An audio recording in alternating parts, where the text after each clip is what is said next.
Şakir Paşa'nın 1914 yazında meydana gelen trajik ölümünden sonra, köşkte ve aile içerisinde neler yaşandığı merak edilen konular arasında yer alıyor. Biz de bu videomuzda Şakir Paşa'nın Afyon'da çiftlikte yaşanan ölümünden sonra, aile üyelerinin durumlarına ve köşkte yaşananlara kısaca bakalım.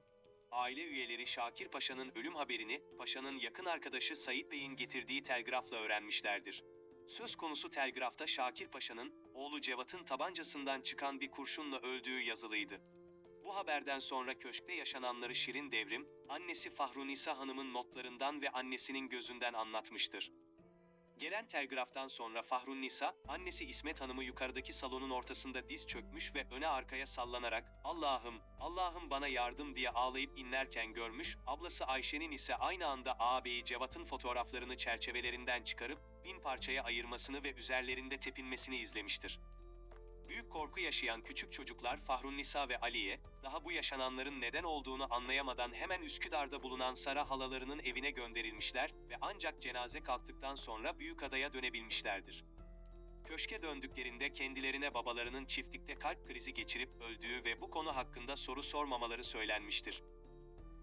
Şakir Paşa'nın adaya getirilen cenazesi ise, Ada Camisi'nde yapılan basit bir törenin ardından kendi yaptırdığı Müslüman mezarlığında toprağa verilmiş, Cevat da bu olaydan yargılanarak babasını öldürmekten 14 yıl hapis cezası almıştır. Yine Şirin Devrim'in bize aktardıklarına göre, ülkede büyük yankı uyandıran bu olaydan sonra, olay sırasında çiftlikte bulunan Suat sürekli bayılmaya, sayıklama nöbetleri ve titremeler geçirmeye başlamıştır. Olay sırasında Ahmet Bey ile nişanlı olan Ayşe Hanım, yaşanan ölüm olayından sonra nişanlısına özgürlüğünü vermiş ancak gönlü yüce biri olan Ahmet Bey, ömrünün sonuna kadar sadık kalacağını belirterek Ayşe Hanım'la evlenmek istemiş ve haftalar sonra bu evlilik gerçekleşmiştir. Ada Camisi'nin imamı tarafından kıyılacak nikah için Ayşe'ye sade beyaz bir elbise dikilmişse de, düğün günü Ayşe, annesinin bütün yalvarmalarına karşın birkaç hafta önce babasını kaybettiği günden beri giydiği siyah elbiseyi üzerinden çıkarmamıştır. 1914 yılında okulların açılmasıyla birlikte Fahrun Nisa ve Aliye bir Fransız okulu olan Dame de Sion'a gönderilmiş ancak 5 Kasım 1914 günü Osmanlıların Fransızlara karşı savaşa girmesi üzerine bu okul kapanmıştır.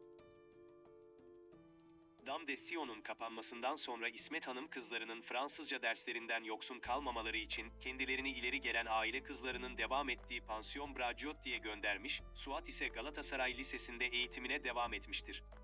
Bu şekilde 3 çocuğu özel okullarda okuyan İsmet Hanım'ın, ölen kocasından kalan dul maaşı ve şehirdeki Şakirpaşa apartmanındaki birkaç daireden aldığı kiradan başka geliri olmadığı için, köşkte çalışan 2 besleme dışındaki tüm çalışanları işten çıkarmış ve köşkün odalarının çoğunu kapatarak kömürden de tasarruf etmeye çalışmıştır. O kış ailenin bütün erkekleri devam eden savaşta etkin göreve çağrılmışlar, Hakkiye Hanım'ın kocası Emin Bey Rus cephesine, Ayşe Hanım'ın eşi Ahmet Bey Bağdat'a ve İsmet Hanım'ın en küçük kardeşi Nedim Bey de Gelibolu'ya gitmiştir.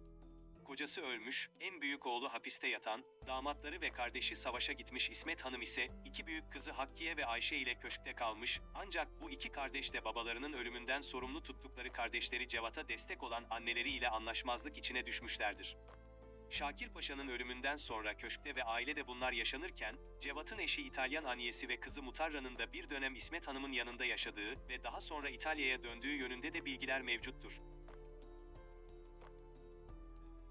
Yeni içeriklerimizi anlık ve güncel olarak takip edebilmek için kanalımıza abone olarak bildirimleri açabilir, beğeni ve paylaşım yaparak bizlere destek olabilirsiniz. Yeni içeriklerde buluşana kadar sağlıkla ve mutlulukla kalın.